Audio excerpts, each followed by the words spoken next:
Bonjour Baptiste. Salut, tu m'entends bien? Oui, je t'attends dans les coulisses et du coup, je me suis dit, est-ce que ça va être le premier ghosting de l'histoire du Content Summit?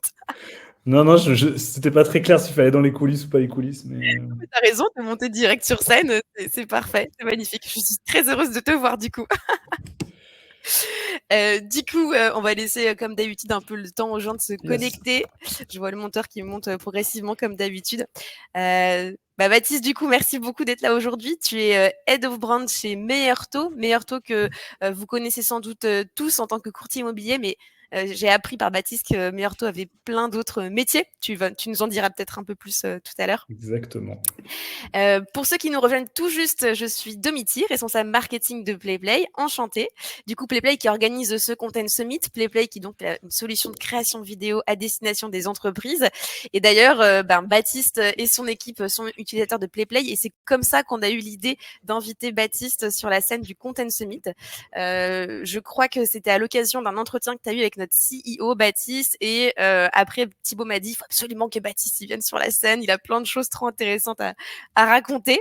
Et du coup, l'objectif, c'était vraiment que tu nous partages ton expérience qui est sans doute transposable à pas mal de boîtes qui ont une organisation assez décentralisée.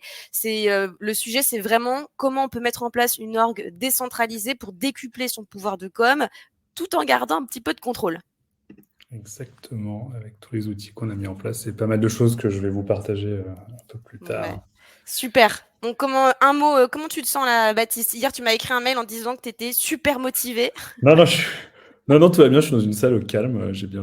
Tout va bien. Je Très suis en important. séminaire en plus, donc je me suis éclipsé du séminaire pour. Oh là là, on a beaucoup de chance. Merci Baptiste, c'est Voilà. sympa. J'espère que tes collaborateurs nous en voudront pas trop. Alors, j'ai une dernière question avant qu'on rentre dans le vif du sujet, une question que j'aime bien poser aux intervenants.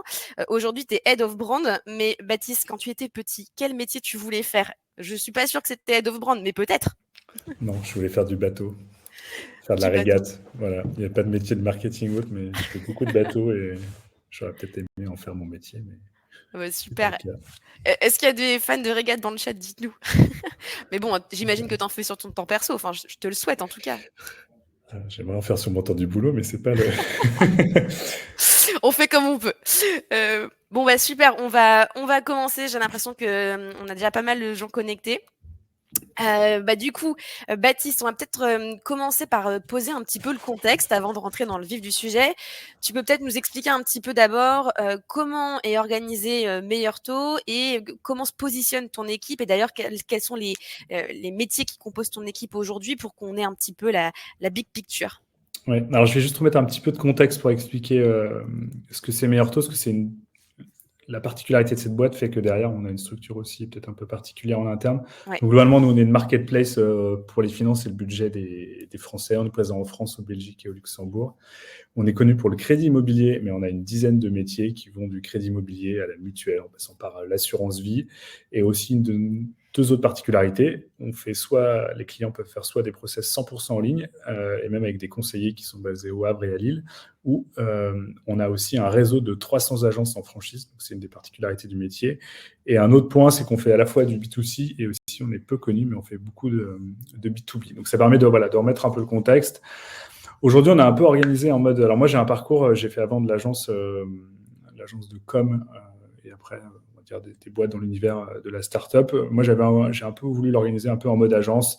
Globalement, on est tous un peu des très bons couteaux suisses. Donc, on est une toute petite équipe. On fait énormément de choses, mais on va vous expliquer comment aussi on arrive à faire beaucoup de choses. Donc, nous, on a un graphiste qui est Emmanuel, qui a un super profil.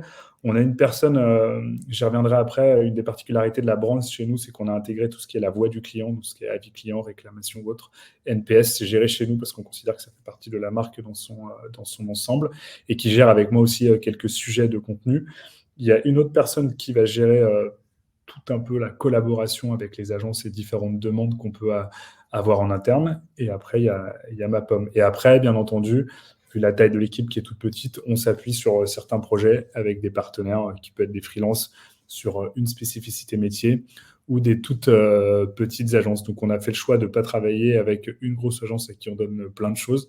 On a fait le choix d'avoir une petite équipe et s'appuyer sur des petits partenaires ou des outils comme PlayPlay pour avancer au quotidien. Et après, sur certains contenus comme les newsletters, on s'appuie sur des gens en interne qui rédigent les newsletters pour nous. Avant, c'était des journalistes et là, on est en train de changer le braquet sur les newsletters et on essaie de les incarner via notre porte-parole, via un rédac-chef d'un média qu'on a et via une personne qui s'appelle Marc Fiorentino. Voilà. Pour résumer, globalement, des super couteaux suisses avec un scope assez précis et on arrive aujourd'hui à délivrer énormément de contenu avec cette petite équipe et voilà, je pense qu'on va y revenir après.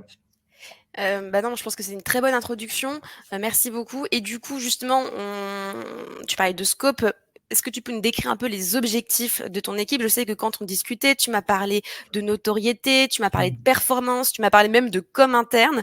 Donc, ça fait beaucoup de choses, encore une fois, pour une toute petite équipe. Peut-être que tu peux un peu nous expliquer comment tu classes ça par ordre de priorité, s'il y a un ordre de priorité. Alors après, il y a effectivement des ordres de priorité, mais il y a aussi surtout des temps forts dans l'année, un peu comme des agences. Bien sûr. On sait qu'il y a des temps forts particuliers, donc sur ce temps fort-là, on va être plus focus sur tel ou tel sujet. Donc globalement, nous, un peu le scope of work, ça va du respect de notre plateforme de marque et son architecture, parce qu'on a une marque avec plein de marques filles, donc voilà, on a un panel de marques assez complet. On a un gros enjeu, nous, c'est bien entendu, c'est de travailler la notoriété de notre marque et nos métiers, donc on fait des campagnes de pub, télé, radio, toutes les études qui vont avec pour le piloter. On fait énormément d'études dans l'année pour voir si nos campagnes ont un impact. Il y a un enjeu aussi après qui est énorme, et c'est tout ce qui est la création de contenu. Tant de la création de contenu pour créer la notoriété et la visibilité de la marque, de la création de contenu pour les équipes acquisition, qui est un gros sujet, qui était un gros sujet de normer un peu tout ça avec, on y reviendra, mais avec différents templates. Création de contenu pour le social media. On a aussi toutes nos newsletters qu'on envoie toutes les semaines. On a quasiment 2 millions d'abonnés. Et la création de contenu pour nos franchisés, parce que nos franchisés, on les pousse à ne pas faire le contenu eux-mêmes.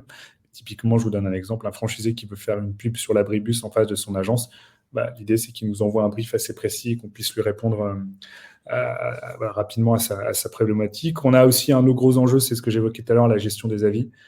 C'est intégrer à la marque. On considère que c'est un peu l'ADN et c'est la substance qu'on doit aller chercher pour bien comprendre nos clients, où est-ce que ça bloque dans les process et faire progresser la marque sur sa satisfaction et son NPS. Un autre sujet souvent qu'on oublie, on pense souvent la marque, c'est un peu travailler la notoriété, développer du contenu et faire tout ce qu'il y a autour. Il y a aussi la défense de la marque. Nous, on a une marque qui est assez connue. On a pas mal de gens qui se font passer pour nous pour des fraudeurs. On défend aussi beaucoup notre marque en achetant. On a énormément de noms de domaine en portefeuille et tout ce qui est la réclamation. Donc la brand, c'est tant de travailler et développer la marque que défendre sa marque, et ce qui est un point qui est extrêmement important. Et après, un autre sujet qui est alors moins important, même si aujourd'hui il devient important parce que la croissance de Meilleur Taux, ça fait beaucoup par de la croissance interne, donc des boîtes qu'on rachète, et on a un gros enjeu d'embarquer les collaborateurs parce que souvent on rachète une boîte, on change de nom et ils deviennent Meilleur Taux, donc on a un gros enjeu de branding, de création de contenu et tout ce qui va autour de ce rachat de boîte. Donc voilà un peu nos gros enjeux, donc de la plateforme de marque assez classique, de la noto, de la création de contenu qui est un gros sujet, et après avec une partie qu'on va appeler plus défense, feedback client, qui est tout ce qu'on appelle nous le programme La Voix du client, qui intègre la gestion, les réclamations et la défense de la marque.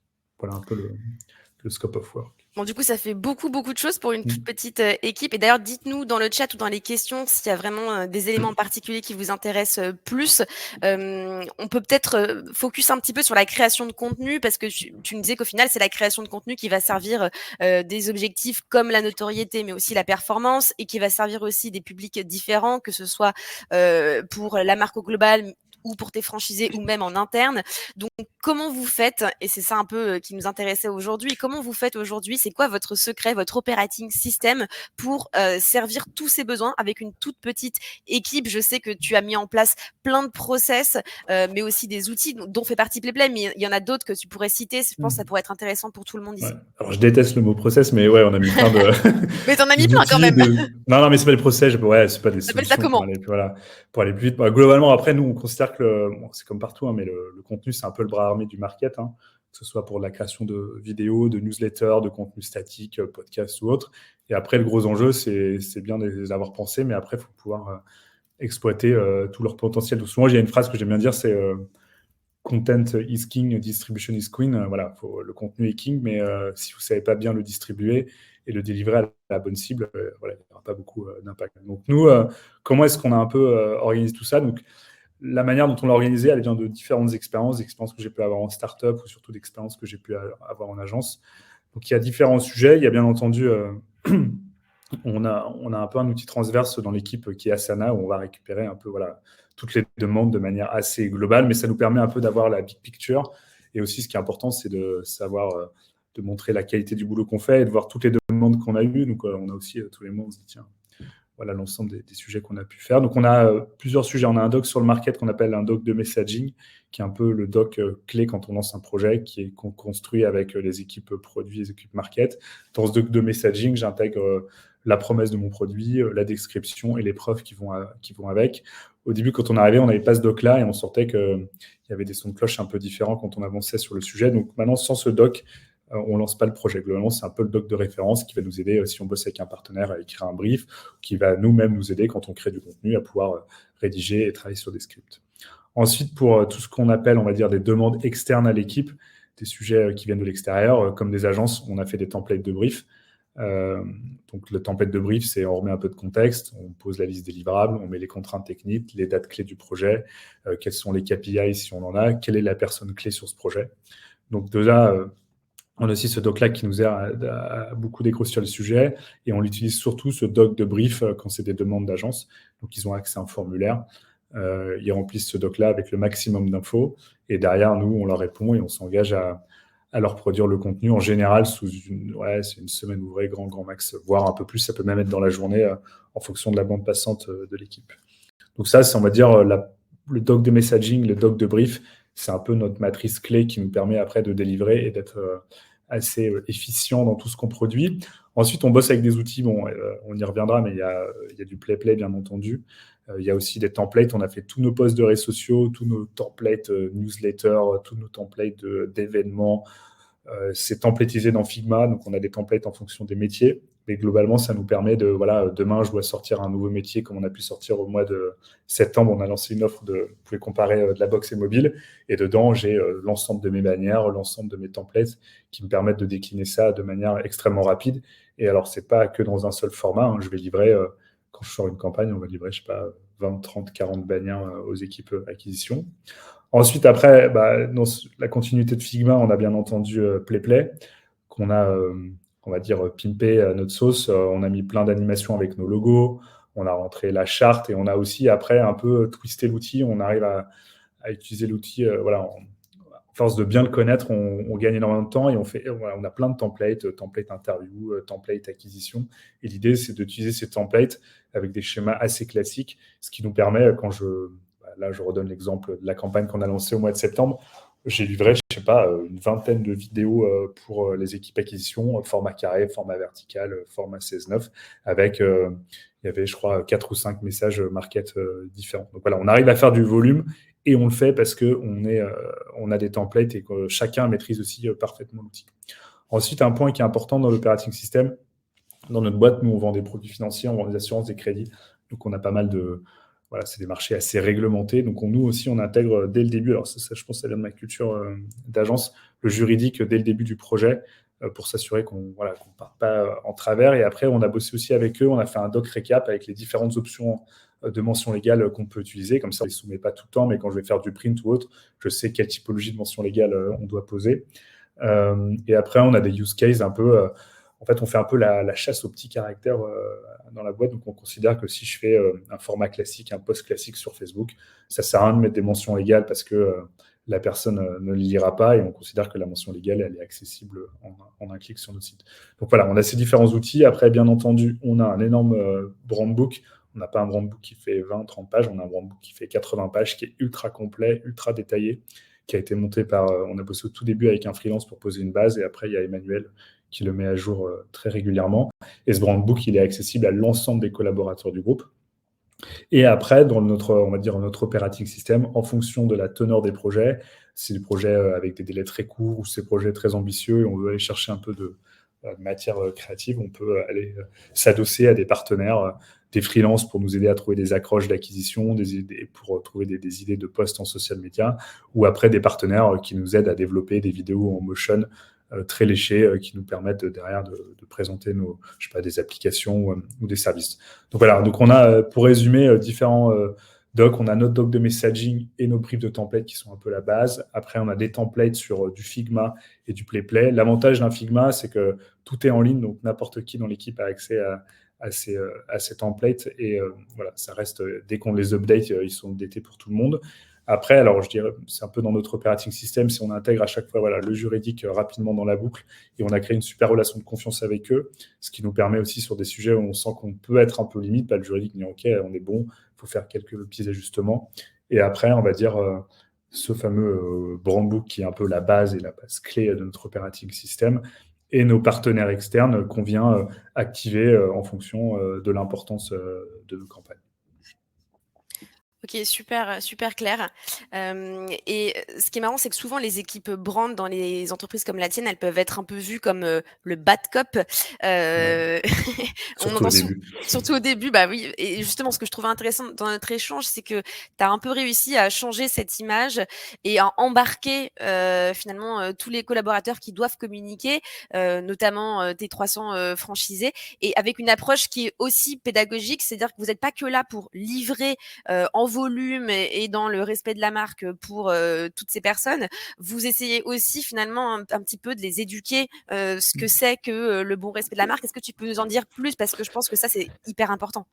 Oui, tout à fait. Alors souvent, c'est un peu la brand, on va dire, est un peu, un peu mis de côté dans quelques entreprises. Alors un peu moins, on va dire, dans l'univers startup qu'on peut peut-être connaître, on va dire, sur Paris ou dans d'autres endroits où la brand a son importance. Mais souvent, la brand est un peu mis de côté. On a une demande en interne, la personne veut une affiche avec une voiture rouge, 4 messages, et en fait, on lui fait la voiture rouge avec les 4 messages. Donc nous, au début, quand je suis arrivé, j'ai fait beaucoup de webinaires avec nos franchisés sur des thématiques précises, l'importance de la marque, comment bien respecter une marque, pourquoi c'est important. Et ce que je leur dis, une marque, c'est important parce que derrière, sans une marque forte, vous n'avez pas de business.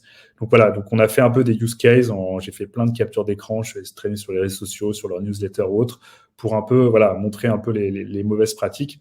Et derrière, en leur expliquant que on allait les aider un peu à mettre en place des bonnes pratiques. Donc voilà, au début, il y a un gros rôle de bad cop où dès qu'il y avait un peu un poste de travers ou autre, on envoyait un petit email pour taper un peu sur les doigts.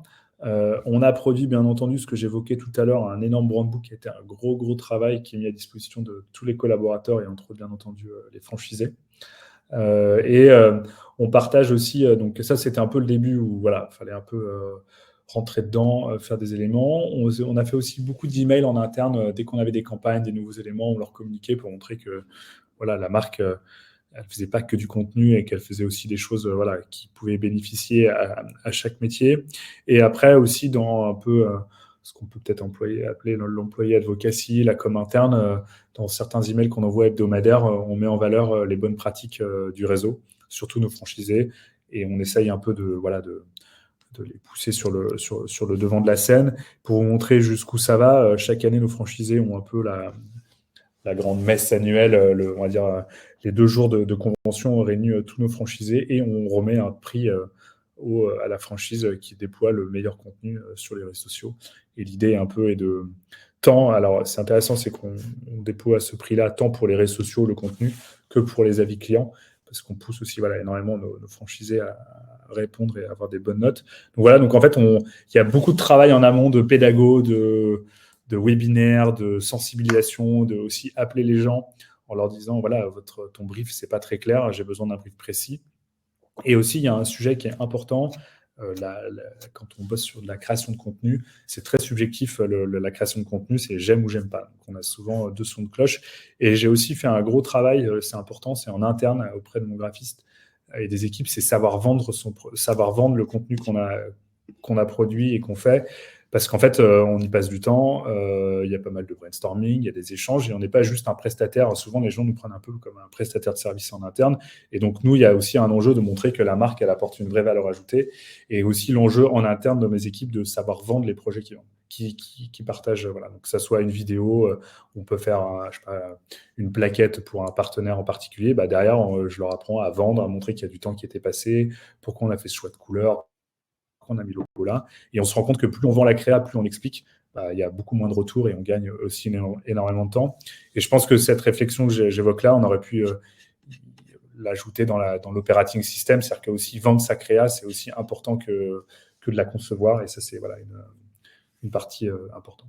Ouais, ça, je pense que c'est un sujet, tout le monde peut se reconnaître un petit peu là-dedans, même si tu ne fais pas partie d'une entreprise tentaculaire comme Meilleurto, il faut de toute façon toujours savoir vendre un petit peu son travail. Et Ouais, surtout, alors ça vient aussi beaucoup de la culture d'agence, parce que naturellement, en agence, ah vous oui. Tu vends à ton vendez de la client. création pour gagner votre croûte à la fin du mois. Donc en fait, c'est pas naturel chez l'annonceur de vendre sa création. Ça l'est naturellement, c'est pas naturellement, c'est l'ADN du métier quand vous bossez en agence sur la partie, on va dire, conseil et commercial. Donc c'est aussi important en agence nous, on a un peu un prestataire indirectement, j'aime pas le terme, mais un prestataire de service en interne. Et vendre la créa a aussi autant d'importance que de la créer. Et ce qui derrière aussi valorise les équipes et valorise tout le temps qu'on peut passer sur le sujet. Bien sûr. Et tu as un exemple du coup précis de projet, un gros projet, soit de com, soit de création de contenu, qui est passé par toute cette tuyauterie et qui a bien fonctionné justement? Oui, alors je pense qu'il y a il y a un gros projet, mais souvent, moi j'aime bien, en interne, on a deux typologies de projets. Soit on a les gros projets, un peu les grosses campagnes de notoriété où on va faire de la télé, de la radio, et là on imbrique pas mal de monde et aussi beaucoup de moyens. Donc voilà, on donne peut-être un peu plus d'importance au projet. Ou après, des sujets comme, je reviens toujours parce que c'est le sujet le plus frais, ou sur la campagne de lancement Boxé Mobile, où on se dit, bah, en fait, on fait tout en interne, de la conception à la création, à, voilà, à la sortie des assets. Bon, le gros sujet quand je suis arrivé, c'était deux choses. On a fait le choix quand je suis arrivé pendant très longtemps, pendant 20 ans, la boîte s'appelait meilleurtaux.com. Parce qu'au début des années 2000, d'avoir un .com dans son nom, c'était montrer qu'on avait un site internet. Aujourd'hui, voilà, on ne se pose plus trop la question, mais on a fait le choix d'enlever le .com pour raccourcir le nom et pour aussi sortir de cette marque 100%, on va dire, digitale, parce qu'on est aussi voilà, présent sur le terrain. Et au même moment où on a fait cette évolution-là, on a sorti notre nouvelle plateforme de marque. Avant, il y avait une plateforme de marque qui tournait depuis 4-5 ans, qui commençait à être un peu fatiguée. Et on a fait le choix. Donc, quand je suis arrivé en juin 2021. Et en janvier 2021, on a sorti toute la nouvelle plateforme de marque, signature, nouveaux films. On parle de plein de métiers. On a développé le brand book. Donc ça, il y a eu un gros travail de 6 mois quand je suis arrivé OK, on embarque l'ensemble des collaborateurs du groupe en leur montrant que la marque, c'est hyper important, mais ça ne doit pas être que géré par les équipes marque. Souvent, dans les formations, je dis chaque collaborateur, c'est un brand manager. Et que de mettre un bon logo sur une facture, d'avoir un template PowerPoint qui a la charte ou autre, c'est la base, mais c'est comme ça qu'on construit une marque avec une autorité importante. Donc, ouais, le lancement de la nouvelle plateforme de marque et du film de com, des nouveaux films télé, c'était très, très challenging parce que globalement, on a validé l'agence mi-octobre, on a sorti 4 films télé, plus après des affiches, plein de choses qu'on pouvait déployer en agence, et on a sorti en télé en janvier, donc en 3-4 mois, on a un peu... Voilà, on a mis les mains dedans et on a essayé surtout d'embarquer les collaborateurs dans la même dynamique. Alors, il y a Amélie, tu en as parlé au début, mais la question a été pas mal upvotée. Est-ce que tu peux nous rappeler de quoi est composée ton équipe? Vous parlez de petite équipe, comment s'organise-t-elle? C'est tout petit, hein, moi je suis très très opérationnel. Alors j'ai un graphiste qui fait à la fois tout le contenu. On a énormément de demandes de franchisés qui sont encore très print, Ouais. du flyer, de la plaquette pour des partenaires bancaires, qui aussi sait faire un peu de vidéo, il fait bien entendu du play. Il y a une personne qui va gérer dans mon équipe tout ce qui est la voix du client, donc tout ce qui est satisfaction client, qui elle aussi m'aide sur de la création de contenu, tant dans la création de contenu sur du play qu'avec des partenaires. Voilà. Et j'ai une autre personne qui gère un peu toute la collaboration et la relation avec les agences et le B2B qui est aussi, on en a moins parlé, mais qui est un sujet important et qui demande aussi beaucoup de création de contenu. Alors même si je l'intègre dans la création de contenu, un webinaire, c'est de la création de contenu, mais il faut l'organiser, il faut tout faire, les emails, le template, il faut renvoyer, radresser, travailler, faire du livre blanc. Donc voilà, donc j'ai 3 personnes plus ma pomme. Plus toi. Voilà. Après, ce que j'évoquais, c'est que l'idée, c'est de se dire aussi...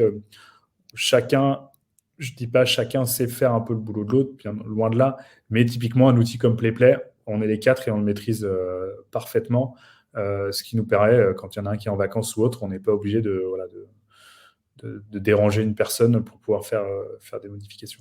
Oui, parce que ce qui est intéressant dans la composition de ton équipe, c'est qu'à part ton graphiste Emmanuel, si j'ai bien compris, finalement, les 3 autres personnes, y compris toi, vous êtes un peu des chefs de projet contenu. Ouais, c'est du chef de projet ou après, bon, alors moi, j'ai sur des sujets un peu beaucoup plus strat ou autre, ou Bien même sûr. des études, mais le fait aussi d'avoir fait plein de templates, demain, c'est typiquement Emmanuel qui a fait tous les templates sur Figma, les posts réseaux sociaux, les templates newsletters, les headers. Bah, demain, il n'est pas là, je me mets sur Figma, je maîtrise un peu l'outil, je suis capable de le faire. Alors, ça sera peut-être pas parfait comme il l'aurait imaginé, mais on sait tous le faire et ça permet derrière surtout de délivrer énormément de contenu et très rapidement. Et du coup, on a une question toujours sur l'équipe, donc j'enchaîne. Si tu devais embaucher la prochaine personne dans ton équipe brand, ce serait quel poste? Imagine, tu as le budget. Alors, ça serait. Alors, le poste, il est toujours un peu compliqué. Souvent, on appelle ça un brand content manager, ce qui veut un peu tout et rien dire. Mais j'aimerais bien un profil, je vais être assez cash, plutôt venant d'agence, qui a cette sensibilité créative et quelqu'un qui sait un peu trouver des concepts. Alors, on va me dire, c'est pas un créatif. Oui, c'est pas un créatif, mais il y a des gens qui, naturellement, sont un peu plus créatifs. Et c'est quelqu'un qui n'est pas que dans l'exécution. Je demande une interview, je sais pas, du patron de la boîte, où je veux sortir une vidéo pour l'acquisition. C'est quelqu'un qui est un peu capable de s'upgrader et d'aller trouver des idées de contenu, faire beaucoup de veille et pouvoir s'inspirer à droite à gauche. Voilà. Aujourd'hui, on est très dans l'opérationnel, on délivre énormément et j'aimerais qu'on puisse passer un peu le cap du dessus, être un peu plus créatif et aller trouver des idées un peu plus malines qu'on puisse appliquer sur de la vidéo, sur de la newsletter, sur d'autres. Oui, avoir le temps de prendre du recul, de regarder ce qui se fait, de proposer des idées un petit peu innovantes. Ce qui est difficile. Donc ça, je pense que c'est la bonne personne. C'est des profils hyper compliqués à recruter. On avait l'année dernière ouvert le poste pour différentes raisons, on a dû arrêter. Mais on se retrouve avec des community managers, des gens. Il y a un peu, c'est un poste qui est compliqué. Il y a beaucoup de gens qui postulent, mais derrière, trouver cette personne qui a la sensibilité, qui maîtrise les outils, qui est capable de parler avec un langage un peu créatif avec des partenaires comme des freelances ou des agences, malheureusement, c'est pas partout. Il y a Olivier qui demande. Alors j'ai Nathalie juste. Vas-y. Je reviendrai. Non. Il y a juste Nathalie qui dit pas de budget de recrutement, mais du budget d'agence. En fait, je bosse avec des agences, mais très très peu d'agences. Je vais être assez transparent. Ouais, c'est intéressant ça. Voilà, j'ai des agences là. Je sors une campagne qu'on sort prochainement. Je bosse avec une petite agence. C'est une agence, ils sont une petite dizaine. Quand je sors un film télé, oui, je vais chercher des agences, mais je ne vais jamais dans des grosses agences. Déjà, je ne veux pas être le petit de la grosse agence et je préfère être entre guillemets le moyen ou le gros de la petite agence. Et en fait, on fait énormément de choses en interne et le fait d'avoir fait énormément de templates, d'avoir mis pas mal de process, ça nous permet de ne pas bosser par des agences. Oui, j'aimerais peut-être avoir plus de partenaires et de temps en temps, je débloque des budgets pour aller bosser avec des partenaires, mais j'ai très peu d'agences avec qui je bosse. Et pour parler d'outils, il y a Elise qui te demande si tu utilises Canva, parce que tu as parlé de Figma, mais du coup, Figma remplace Canva pour toi, j'imagine, peut-être? Ouais, exactement. Il y a effectivement du Canva. Alors, on utilise Canva indirectement pour nos agences. On leur a mis quelques templates sur Canva. Alors, typiquement, quand ils doivent communiquer sur les avis clients, nous, ils ne vont pas nous envoyer globalement un brief pour j'ai besoin d'un post réseaux sociaux qui valorise tel avis client. On leur a fait des templates Canva pour les avis clients, mais spécifiquement pour les avis clients. Et après, en fait, ils ont accès sur nos serveurs à je sais pas, à mon avis, il y a 50, 100, une cinquantaine de vidéos, il y a une centaine, voire 200 contenus statiques. Et ils viennent piocher dans nos bibliothèques les différents contenus qu'ils veulent poster sur les différentes plateformes. Ça va du carrousel LinkedIn à du post classique Facebook ou autres plateformes. Ok, non, très clair. Il y a Julien qui pose une question intéressante. On en revient un petit peu à l'orgue, un petit peu de Meilleur Taux. Comment vous travaillez avec le service communication ? Alors, nous, on fait partie. Alors, il n'y a pas de service communication chez Meilleur Taux.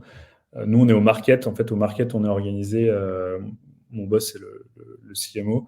Il y a une équipe acquisition, il y a une équipe SEO, il y a une équipe UX UI, il y a une équipe produit et il y a une équipe brand. Donc, nous, bien entendu, on lead tous les sujets de com. Mais après, je bosse en main dans la main avec. Alors, c'est pas du tout hiérarchiquement, c'est pas ma boss, mais on bosse tous les jours ensemble, qui est Maëlle Bernier, qui est notre porte-parole. qui, elle, va plutôt gérer les grandes études, toutes les relations presse, les relations corporate. Et on bosse beaucoup main dans la main avec elle. Après, on met surtout sur chaque sujet, on essaie de mettre tout le monde un peu au début de la table autour du projet et pas essayer de mettre la brande, la dernière roue du carrosse qui va arriver 2 semaines avant le lancement. Donc, on a souvent un gros kick-off au début. On essaie de mettre l'ensemble des gens autour de la table, ce qui n'est pas toujours le cas. On essaie de le faire. Mais il n'y a pas d'équipe de com. L'équipe de com, c'est l'équipe, on va dire, brand. Ok, non, je pense que c'est très clair. Et Julien qui demandait aussi d'ailleurs, je ne sais pas si c'est un sujet un peu tabou ou pas, mais c'était quoi les réactions, les discussions quand vous avez décidé d'enlever le .com? C'est vrai que c'était quand même un petit peu.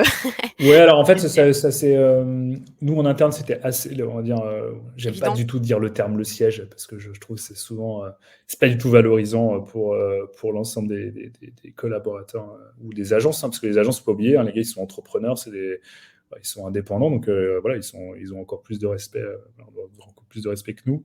Globalement, le .com, ça a été plutôt bien pris par les agences parce que globalement, en affichant le .com sur leur vitrine, ça incite les gens à aller sur le site internet et moins de rentrer entre guillemets dans l'agence. Donc en fait, ça a plutôt été bien accueilli. Il n'y a pas eu de ramdam sur le sujet. Nous, ça nous a permis aussi d'avoir un logo plus court. Donc dès que plus vous avez un logo court, plus c'est facile aussi de communiquer. Le gros enjeu, et c'est un chantier qui sera, je pense, jamais terminé, c'est enlever le .com partout. Changer voilà, les agences, alors c'est en cours, mais avec le contexte actuel, on a un peu ralenti la refonte de leur vitrine, mais c'est s'assurer que les gens n'utilisent pas encore des plaquettes, des cartes de visite, les factures, les docs officiels avec le .com. Alors il y en a, ça traîne partout. Ça, c'est un chantier, je pense qu'il y en a pour un certain nombre d'années. Ok. Et si on reparle de contenu, peut-être pour clôturer un peu la discussion, mais c'est quand même le sujet phare, puisque finalement, c'est là que c'est avec le contenu que vous servez tous les collaborateurs, tous les franchisés.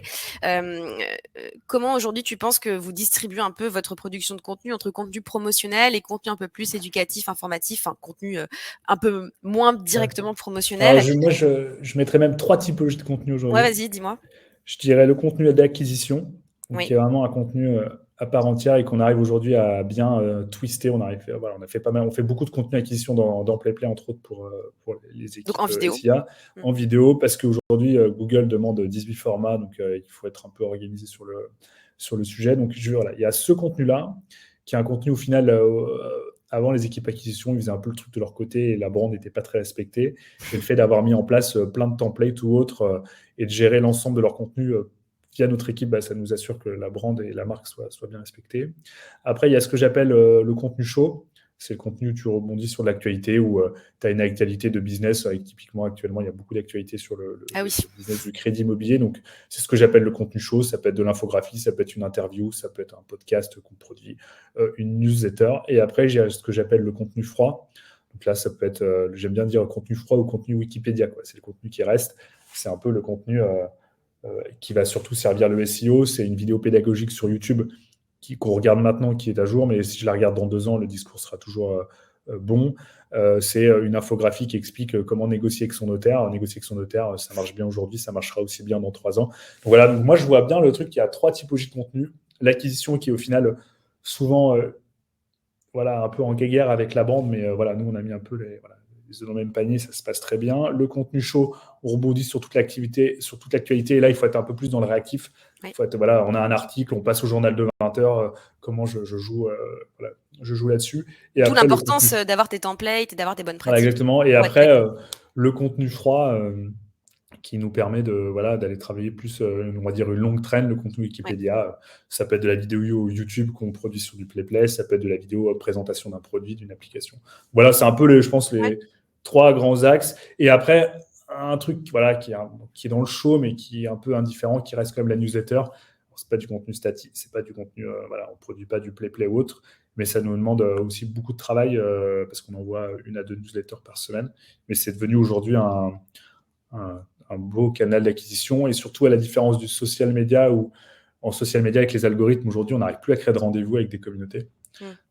C'est-à-dire que je poste un post le mardi, la personne va peut-être le voir le mercredi, alors que la newsletter, je suis capable de l'envoyer un jour J à 1 heure précise, et on arrive aujourd'hui un peu à créer ce genre de rendez-vous avec nos clients. Et c'est, je dis pas la newsletter c'est une nouvelle Eldorado, mais on pense que c'est voilà, on peut rentrer dans du contenu hyper affinitaire avec la bonne cible client et surtout le même jour et à la même heure, quoi. Comme Et le ça, 20h. c'est ton équipe aussi qui le fait, ça? Alors ouais, nous on coordonne, alors c'est pas nous qui envoyons la newsletter, mais on coordonne tout l'édito avec les gens en interne pour trouver un peu les sujets et les différents éléments. Donc on a aujourd'hui 3 newsletters, 4 newsletters, une newsletter 100% IMO, une newsletter sur le pouvoir d'achat, une newsletter sur le placement, mais c'est pas des newsletters. Alors bien entendu, on met quelques liens et une ou deux bannières parce qu'on est quand Ah même bah là oui. pour gagner notre croûte, mais on donne un peu un point de vue et on essaie de pas être dans du Ouais. contenu trop classique. Voilà. Ouais, c'est éduquer et surtout avoir une opinion, Exactement, partager un une peu. opinion, voilà, et montrer un peu qu'on est une marque engagée pour le pouvoir Ouais. d'achat et pour d'autres sujets. Ça, je pense que c'est hyper important aujourd'hui. Si tu veux avoir un peu d'engagement, il faut avoir un angle, une opinion, parce que sinon, si tu partages le même truc qu'on lit partout, ça ne marche pas et ton audience, elle se lasse. Exactement. Et après, la difficulté aussi en social media, nous, effectivement, tout à l'heure, j'ai vu un brand content, j'aimerais aussi avoir quelqu'un full time là-dessus, c'est comment émerger sur les plateformes. Et c'est un peu, j'ai déjà des cheveux blancs, il m'en faudra encore plus pour. C'est compliqué aujourd'hui de bien émerger avec les algos. C'est un peu, on s'arrache vite les cheveux. C'est pas facile, quoi. Et aujourd'hui, nous, on n'est pas une love brand, hein, donc une love Ouais. brand, c'est une marque comme Burger King, un Vuitton ou autre où vous postez naturellement, vous avez des communautés hyper engagées dessus. Nous, on n'est pas une marque engagée, on n'a pas de haters, c'est déjà pas mal. Mais voilà, c'est compliqué de trouver un caractère parce que nous, on s'adresse à des gens de 18 ans Mmh. à un couple de, je sais pas, 75 ans, 80 balais qui veut prendre une mutuelle. Donc la cible, elle est ultra large. Donc voilà, c'est d'autres problématiques. Ouais. Non, super intéressant. Et du coup, le split, sans nous donner un peu tous tes secrets, mais entre un peu le contenu purement acquisition, le contenu chaud, le contenu froid, c'est quoi à peu près? Alors, le contenu acquisition, c'est beaucoup par vague, c'est-à-dire Ouais, qu'on t'as des temps sort des forts. grosses campagnes, voilà, il y a des temps forts. Mais aussi, alors là, je fais la pub, bien entendu, les plaies, mais une des grosses forces de l'outil, c'est qu'aujourd'hui, quand même, on est obligé de renouveler régulièrement les contenus d'acquisition. Et grâce à l'outil, grâce à nos templates, en fait, on gagne un temps de dingue. Et à l'acquisition, ils ont énormément de contenus qui sont renouvelés tous les mois. Tous les mois, Euh, ouais. ouais, quasiment tous les mois, un mois et demi, en fonction des métiers et de la problématique métier. Mais on essaie énormément de renouveler le contenu pour que derrière, ça leur permette de ne pas fatiguer les algos et d'avoir tout le temps des créations un C'est peu sûr. plus. En acquisition, c'est nécessaire en fait, sinon tes performances, elles tombent. Mmh. Donc il y a ça. Après, le contenu chaud, on va dire, ou le contenu froid, c'est plus des. On sait à peu près à quelle période on va sortir tel ou tel produit, ou il y a telle ou telle actualité qui va arriver, donc on s'organise en conséquence. Là, il y a un peu moins de. C'est moins réglé comme du papier à musique parce que je peux avoir en un mois et demi deux gros sujets qui sortent sur deux gros métiers complètement différents. Je sais pas, la mutuelle, Crédit Immo, versus après, j'ai un peu plus de visibilité sur quelques mois. Alors, il y a beaucoup aussi de contenu qu'on anticipe. Typiquement, je peux lancer une application là au mois de mars et j'ai déjà préparé la vidéo de présentation, les vidéos d'acquisition. Et on essaye aussi vachement d'anticiper en amont pour pas être dans la course. Mmh. Ouais, hyper clair. Peut-être une dernière question, tu pas du tout évoqué le sujet, de l'influence, marketing. C'est un sujet qu'évoquait Victoire de HubSpot, au début du Content Summit et finalement ça pourrait avoir du sens pour une marque comme la vôtre. Est-ce que tu y as déjà pensé? Ouais, ouais, alors on y a pensé, mais j'ai pas la bande passante pour Ah, le gérer. un C'est autre assez. rôle à ouvrir du coup dans ton équipe? Voilà, notre rôle, ça pourrait être un rôle qu'on externalise à une équipe ou autre. Après, on a une personne en interne, typiquement Marc Fiorentino sur le placement, qui est un peu notre influenceur maison, qui a voilà, une jolie Mmh. visibilité sur le digital. Mais oui, on a essayé de faire des trucs, mais il faut du temps. Et Ouais, en fait, pour avoir été en agence avant, faire du contenu de qualité sur de l'influence, c'est compliqué. Nous, on n'est pas sur des secteurs d'activité je vends pas des produits de beauté, je vends pas des voyages, je vends de l'assurance, je vends de la mutuelle. Alors on peut faire beaucoup de contenu pédago, mais ouais, c'est un sujet que j'aimerais craquer, mais que j'ai pas la bande passante pour le faire ouais, bien de sûr. manière assez directe. Et il y a Camille qui demande si tu as tenté ou amorcé un travail avec la data pour affiner, tes cibles et mieux les segmenter? Ouais, ouais. Alors plus la partie on va dire CRM sur les newsletters, il y a un énorme travail de data qui a été fait. Et on partage aussi beaucoup. Après, on fait beaucoup d'études. On fait du YouGov de manière assez simple, mais on va un peu creuser un peu pour aller chercher la matière intéressante. Typiquement, on n'est pas assez fort sur tel ou tel site, il faut peut-être appuyer là-dessus. Mais alors, moins, moi, sur la création de contenu, parce que derrière, c'est posté sur YouTube, c'est posté sur différentes plateformes. Mais la newsletter, oui, c'est les champions de la data. Et on est une boîte aussi avec énormément de data. Donc, on est quelque chose qu'on exploite de plus en plus parce que sur nos clients, on reçoit énormément de choses. Dans le Crédit Immo, vous avez des relevés bancaires, la mutuelle, vous avez accès à, voilà, il y a plein d'infos qu'on a. Donc, alors après, bien sûr, c'est anonymisé. Mais oui, on utilise la data et on est une vraie boîte de data. Alors après, il y a une équipe de data, je vois une question qui fait ce travail de data. Il y a 2 sujets. Il y a soit c'est de la data d'analyse de nos perfs, donc ça c'est dans les équipes de Jérémy, qui sont les équipes acquisition, CRM et analytics. Et après, sur pas mal de sujets, on croise avec les équipes, on va dire, data group, pour aller un peu chercher des profils. Typiquement, on a fait une campagne l'année dernière sur les économies qu'on pouvait réaliser chez Meilleur Taux, parce qu'on essaie d'être un peu plus engagé sur le pouvoir d'achat. Alors, on ne sera jamais un Leclerc, mais voilà. En tout cas, on essaie de travailler cette thématique-là. Et ils nous ont aidé à calculer les économies moyennes réalisées par les Français grâce à Meilleur Taux.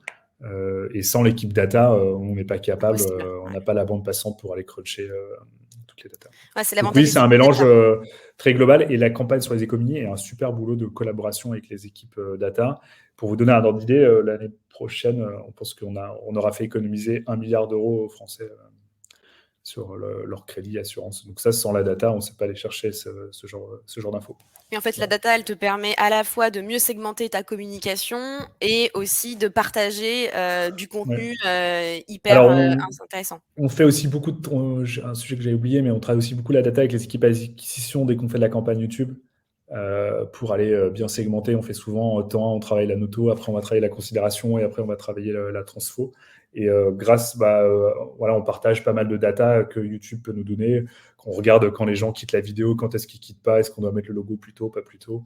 On regarde aussi ces éléments-là. Après, on est des petites équipes et pour bien traiter la data, je pense qu'on pourrait avoir des... Mais je pense qu'il y a des équipes sur Paris, typiquement, à mon avis, dans les équipes de Conto ou autres, ils ont des gens qui sont associés à la data et à la com pour aller un peu chercher les bons insights, les bons éléments pour ne pas se tromper sur les prochaines campagnes.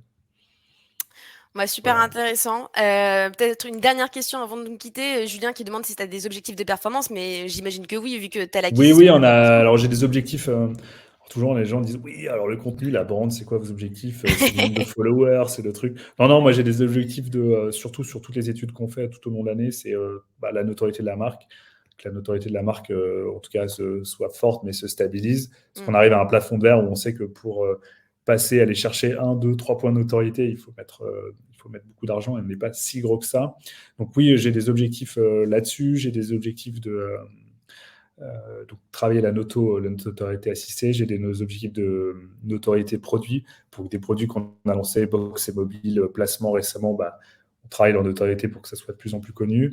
On a aussi posé des KPI sur les notoriétés d'image, est-ce que les gens nous considèrent comme une marque qui fait faire des économies, engagée pour le pouvoir d'achat, qui apporte un conseil impartial et personnalisé. Donc on a ces KPI-là, et après il y a plus aussi des KPI, plus de la big picture sur des projets, OK, on a une énorme campagne qui sort à telle période, capable de livrer les assets à temps, capable de livrer la télé, bien acheter le média. Ce que j'achète aussi avec mon agence média, c'est moi qui gère l'achat du média offline. Donc, il y a un peu tous ces KPI qui sont plus des KPI projets à l'année. Après, un peu plus haut, c'est plus des KPI de notoriété. Et on fait toutes nos études avec YouGov plusieurs fois dans l'année, souvent avant les grosses campagnes, après les grosses campagnes, et puis on peut refaire à d'autres moments dans l'année. Et les études sont un gros sujet de l'équipe. On teste aussi, on fait pas mal de panels pour tester des noms de produits, tester pas mal de choses pour s'assurer que quand on sort, on soit assez juste avec notre cible. Super, on va être éjecté de la scène dans quelques instants. Donc merci beaucoup Baptiste pour le partage de ton expérience, surtout en plein séminaire. C'est vraiment très sympa de nous avoir accordé un peu de ton temps. Je souhaite un très bon appétit à tout le monde. Et après, s'il y a des gens qui veulent me contacter, vous avez des questions, des trucs, vous pouvez me pinguer sur LinkedIn et je vous répondrai avec plaisir pour vous aider, je sais pas, des process, des templates de brief. Il n'y a pas de problème, j'ai pas grand-chose à cacher, quoi. Virginie, Julien, Camille notamment qui ont posé beaucoup de questions. Voilà, n'hésitez pas à contacter Baptiste sur LinkedIn. Et surtout, revenez sur la scène du Content Summit après la pause déjeuner. On a plein de super conférences qui attendent. On va ouvrir le bal avec le CEO de PlayPlay, Thibaut, qui vous a prévu une conférence inédite. C'est la première fois qu'il l'a fait sur le futur du communicant. C'est le portrait robot du communicant de demain. C'est 100% lui qui l'a écrite. Donc, je pense que ça va être très, très intéressant. Et ensuite, on va avoir des conférences sur la communication communication green avec un grand dirigeant de chez Dalkia, mais on va aussi parler de podcast ou encore du personal branding avec la fameuse Caroline Mignot que vous adorez tous. En général, elle fait toujours un carton plein dans ses conférences.